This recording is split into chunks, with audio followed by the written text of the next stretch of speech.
Fathers and Sons by Ivan Turgenev, 1861. Dedicated to the memory of Vissarion Grigorovich Belinsky. Chapter 1. Well, Pyotr, not in sight yet? The question was asked on May 20th, 1859, by a gentleman just over 40 years old who stepped out, hatless, wearing a dusty coat and checkered trousers, onto the low porch of the posting station. He was addressing his servant, a round-cheeked young fellow with a tuft of pale fuzz on his chin and small, dull eyes. Everything about this servant, from the turquoise earring in his ear and his slicked-down, pomaded hair to the polite ease of his movements, marked him as a man of the new, improved generation. Glancing indulgently down the road, he answered, "No, sir. Nothing yet." Nothing yet? His master repeated. "No, sir." The fellow replied once more. His master sighed and sat down on a small bench. Let us take this opportunity to introduce him to the reader as he sits there, feet tucked under him, gazing thoughtfully around. His name was Nikolai Petrovich Kirsanov. He owned a fine estate about 12 miles from the station, with some 200 souls, that is, serfs. After later partitioning his land with the peasants and setting up a farm, as he called it, he would describe it as nearly 5,000 acres. His father, a retired army general who had fought in 1812, was a coarse, barely educated but not ill-natured man, a typical Russian of the old school. He had spent his whole life in harness, serving first as a brigade commander and later as a divisional commander, and he was stationed almost constantly in the provinces, where by virtue of his rank he played a fairly prominent role. Nikolai Petrovich was born in southern Russia, as was his older brother Pavel, of whom more will be said later.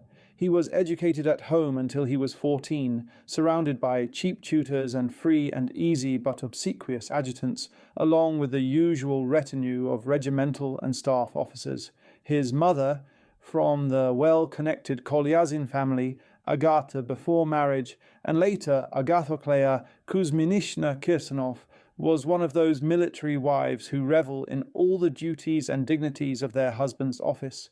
She wore elaborate caps and rustling silk dresses. In church she was always the first to step forward and bow to the cross. She talked loudly and abundantly. Every morning she allowed her children to kiss her hand, and every night she gave them her blessing. In short, she took from life everything she could. As the son of a general, Nikolai Petrovich was expected to join the army like his brother Pavel, but he himself was so lacking in bravery that he might frankly be called a coward. On the very day the news of his commission came, he happened to break his leg. After lying in bed for 2 months, he rose with a slight limp that would stay with him for life. His father, despairing of him as a soldier, let him enter the civil service instead. When Nikolai turned 18, his father brought him to St. Petersburg and enrolled him at the university.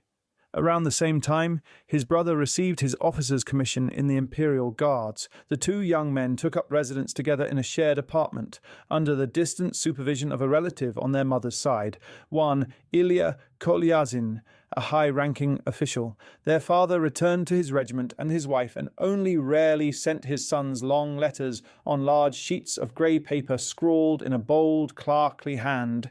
At the bottom of each of these sheets, carefully framed with elaborate scrollwork, stood the words, Pyotr Kirsanov, Major General. In 1835, Nikolai Petrovich graduated from the university. That same year, General Kirsanov was put on the retired list after a failed inspection, and he moved to Petersburg with his wife, intending to settle there. He even secured a house near the Tauride Gardens and joined the English Club, but before he could properly establish himself, he died suddenly of an apoplexy. Agathoclea Kuzminishna did not long survive him. She could not adapt to the dull life of the capital, away from the bustle of the regiment. Even before his parents' deaths, and much to their considerable chagrin, Nikolai Petrovich had managed to fall in love with the daughter of his landlord, a minor official named Prepolovensky. She was pretty and, as people said, advanced. She would read the serious articles in the science section of the journals. Nikolai married her as soon as the mourning period for his parents was over. Resigning from the civil service post that his father had obtained for him by favour, he lived in perfect bliss with his Masha. They lived first in a small country cottage near the Forestry Institute, then in town in a charming little flat with a clean stairway and a draughty drawing room, and finally in the countryside on his own estate, where he settled for good. In due time a son was born to them, whom they named Arkady. The young couple lived very happily and peacefully. They were rarely ever apart.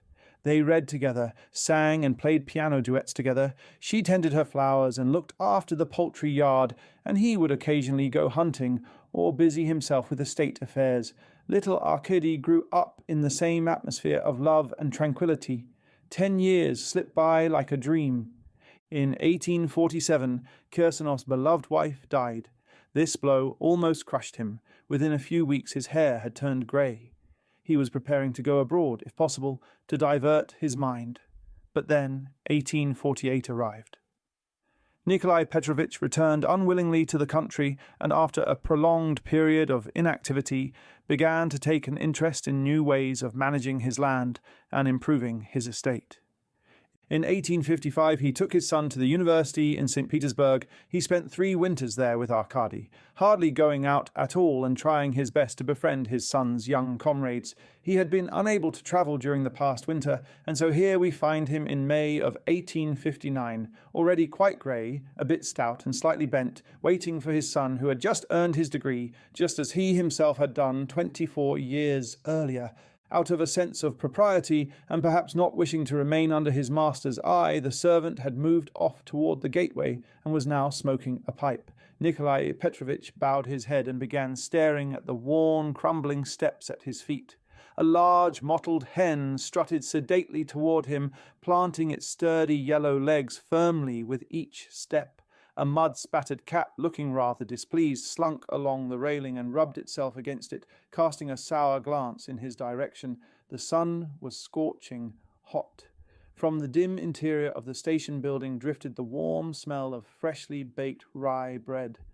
Nikolai Petrovich drifted into a reverie. My son, a graduate, Arkasha.